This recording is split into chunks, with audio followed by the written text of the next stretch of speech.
خیلی خوش اومدید.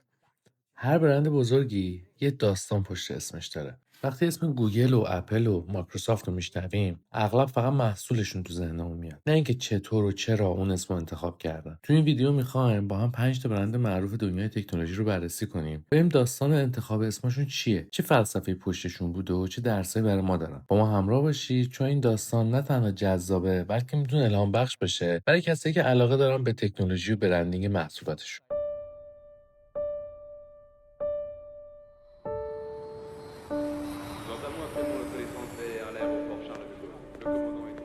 Hello. Bonjour. Très très mignon.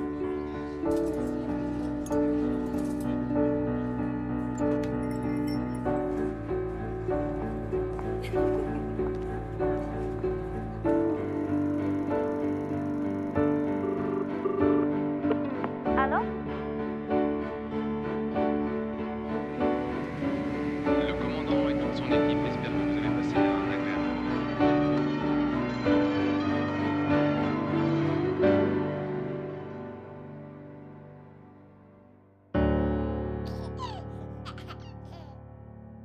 ریشه اسمش برگرفته از گوگل، یعنی عدد 10 به توان 100. هدفش چی بود؟ مدیریت حجم عظیم اطلاعات اینترنتی بودش که روزانه داره تولید میشه. مثلا داستان ثبت دامنش چی بود؟ وقتی لری پیج و سرگی برین میخواستن دامنه رو ثبت کنن، یه اشتباهی تایپی کردن و به جای گوگل نوشتن گوگل و این ثبت شد و روش همیشه موندگار شد. حالا تاثیرش چیه؟ این اسم کوتاهی به یاد ماندنیه. یعنی شما از هر کی بپرسید گوگل میدونه چه سایتی رو دارید بهش معرفی میکنید، چه برندی رو دارید بهش میگید و نشون دهنده همون مأموریت جهانیشونه که همون عدد 10 به توان 100 باشه است. بی نهایت بودن اطلاعاتی که توشون قرار داره. حالا بریم سراغ جزئیات جذابش.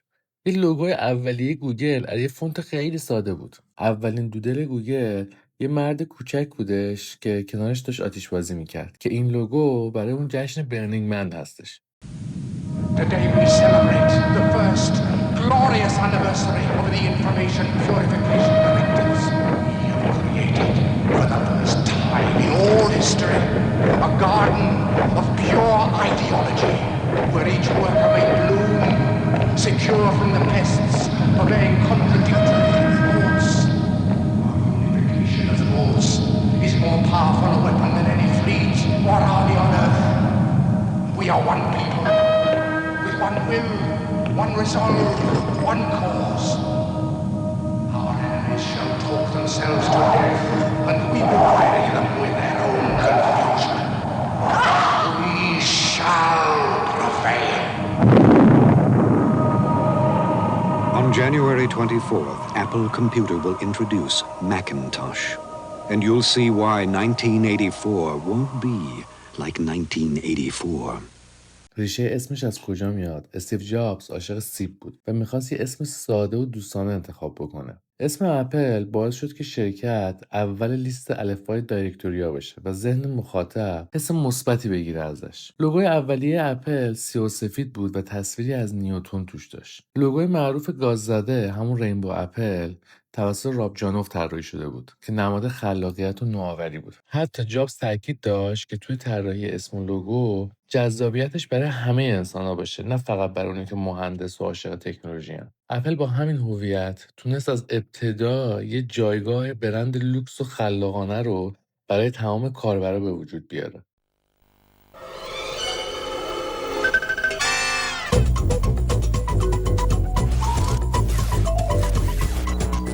You've heard all about the many fabled wonders of the information superhighway.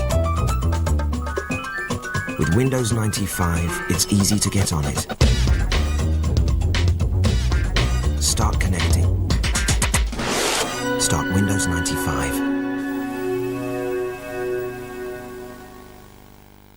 مایکروسافت ترکیب دو تا کلمه مایکرو کامپیوتر و سافت‌وره که نشون میده ساخت نرم افزارها برای کامپیوترهای کوچیکه، نه برای مین فریم های خیلی بزرگ. شرکت تو سال 1975 توسط بیل گیتس و پول تأسیس شد. اولین محصولشون یه مفسر بیسیک بود واسه آلتایر 8820. نام مایکروسافت نشون میداد که تمرکز روی نرم افزارهای کاربردی برای کاربران عادیه. یعنی بازار هدفشون در از کاربرای عادی مثل من و شما بودش. اسم برندشون به وضوح استراتژی بازاریابیشون رو و هدف این که شرکت چیکار میخواد بکنه رو کامل منتقل میکرد و این موفقیت اولیه رو مدیون همین اسمیه که گذاشته بودن تو اون سال.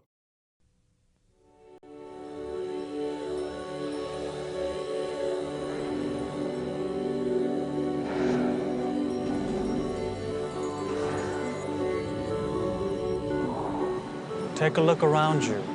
It has arrived. One architecture, Java. It can handle secure transactions, express your preferences, and give you instant access to content wherever you are. But why limit your thinking? This is where it's headed. Mobile intelligence on the edge. Soon, trillions of these will be lighting up the network like fireflies, broadcasting their whereabouts as they illuminate supply chains in real time. What will be possible tomorrow? You decide, because Java is everywhere.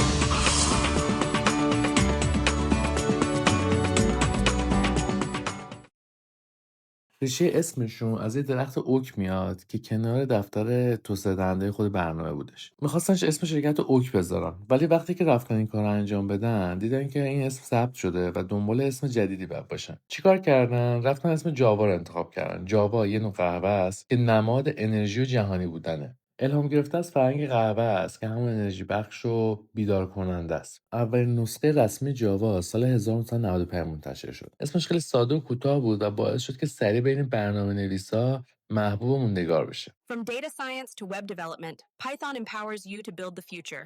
Simple, powerful, versatile. Start coding with Python today. ریشه اسمشون از مانتی پایتون، گروه کمدی انگلیسی، به دست اومده. It's absurd.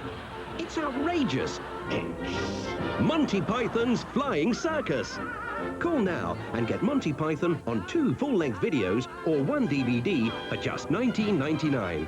Use your credit card in the next 10 minutes and we'll cut the price in half. You'll get 2 videos or 1 double-length DVD for just $9.99. هدفشون زمان چی بود؟ یه زبان برنامه‌نویسی باشه که سرگرم کننده باشه، ساده باشه و قابل یادگیری باشه. اون خشکی زبان‌های نرمال رو نداشته باشه. فلسفه طراحیشون دقیقاً همین بود. خوانایی و سادگی کدشون بوده. از ابتدا فرهنگ شوخ طبعی تو جامعه برنامه‌نویسی ایجاد شد. مثلا کلی ایستر اگز و شوخی‌ها و اینا تو مستنداشون بودش. پایتون امروز یکی از محبوب ترین زبان‌ها برای AI، داده‌ها و توسعه وبسایت است. نام خلاقانه و غیر رسمی این گروه باعث شد که جامعه برنامه‌نویسان خیلی اون رو دوست داشته باشن و فعال و پویا پایتون رو پیش بگیرن. همونطوری که دیدیم اسم برندا فقط یه برچسب نیست.